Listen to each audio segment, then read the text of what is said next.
Senator Rosen. Well, thank you, Chairman Wicker, Ranking Member Reed, holding this hearing, and gentlemen, thank you for your willingness to serve. I want to move on to small business defense production because, Mr. Cadenazzi, Nevada is home to a growing number of small businesses, manufacturers, technology startups that have capabilities that could directly support our national security. These companies are highly innovative, but they face significant challenges when it comes to breaking into the defense marketplace, which remains dominated by large incumbent contractors. The current acquisition system is too slow, too complex, and too risk-adverse to effectively engage with non-traditional players.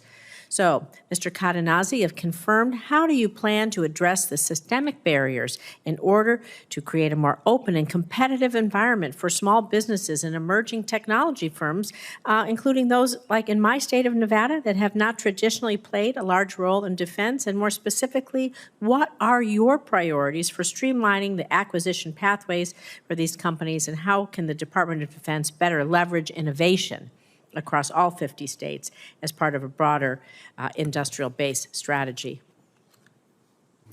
Senator, thank you for bringing this topic up. The Small Business Office within the Industrial Base Policy Office is a critical element of what the department counts on us to bring: policies, priorities, and a focus on small businesses.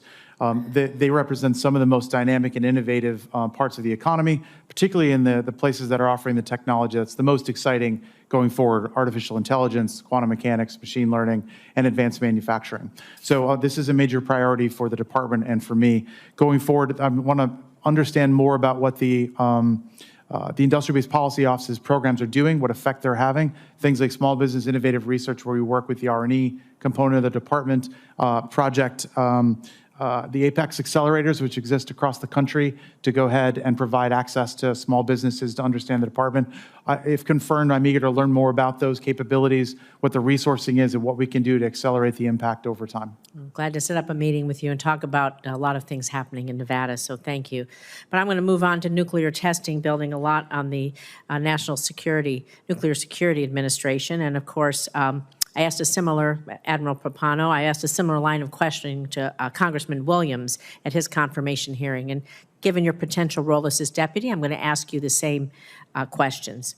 So, as I'm sure you do know, the Nevada National Security Site, NNSS, formerly known as the Nevada Test Site, we still call it the Test Site, was the primary location for U.S. nuclear testing from 1951 to 1992, with 100 atmospheric tests and 828 underground tests. I lived there during those times of the underground tests. Trust me, that ground would shake like nobody's business once a month. This era, unfortunately, left lasting radioactive contamination across millions of acres, exposed countless people to dangerous radiation. It's an outcome that we must not repeat. Since the 1992 testing moratorium was signed by President George H.W. Bush, the NNSA has used subcritical experiments to ensure the safety, reliability, and effectiveness of our nuclear stockpile without the need for explosive testing. So for decades, this approach has received annual validation from the heads of national labs, U.S. Strategic Command, the Secretaries of Defense and Energy, including throughout the first Trump administration. Despite this consensus, some have advocated for a return to explosive nuclear testing. Can you imagine? Experts warn such a move could encourage countries like Russia and China to follow suit, risking a new, dangerous, and unnecessary nuclear arms race. So, Admiral Papano, I'm just going to ask you to answer yes or no, same as I did the congressman. If President Trump sought your counsel on restarting explosive nuclear testing, would you advise the resumption of explosive nuclear testing?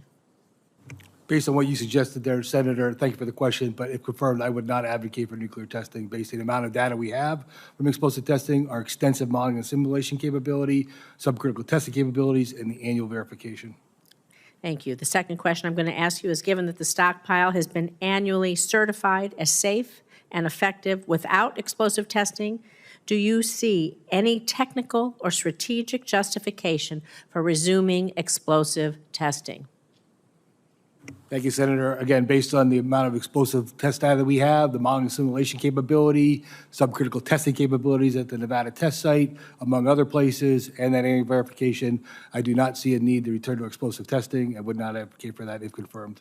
And normally I would ask a longer answer, but I just want to ask you if you will commit to prioritizing ongoing scientific advancements in stockpile stewardship. If confirmed, I look forward to enhancing anything we can do, technology-wise and advancing stockpile stewardship, science-based. Thank you. Thank you, Mr. Chairman. Senator Rosen, I understand that the massive casino hotels back in the day would alert their customers and patrons as to when a nuclear explosion was going to be had, so that they could watch. Isn't that correct? Yes, it is that. In fact, there's still some bars and lounges called the Atomic Lounge and other things that are still there. You're absolutely right. And I would love to lead a congressional delegation to Las Vegas and come see not only the test site go 1 mile underground where they do the subcritical testing. It's amazing. But also to the Atomic Testing Museum, which gives you all the history of what they did. It's quite informative. And the test site going down underground in that tunnel where they do those tests, it's pretty amazing. Might be educational, Senator Reed, but the publicity surrounding a congressional delegation trip to Las Vegas would be a negative. We'll go straight. We can land at Nellis Air Force Base, the crown jewel of the Air Force. Thank you very much. And we can head right over there, see the remote sensing lab and the Nevada test site. You never even have to. We'll put the curtains down. You don't even have to see the Las Vegas Strip. Well, don't go overboard.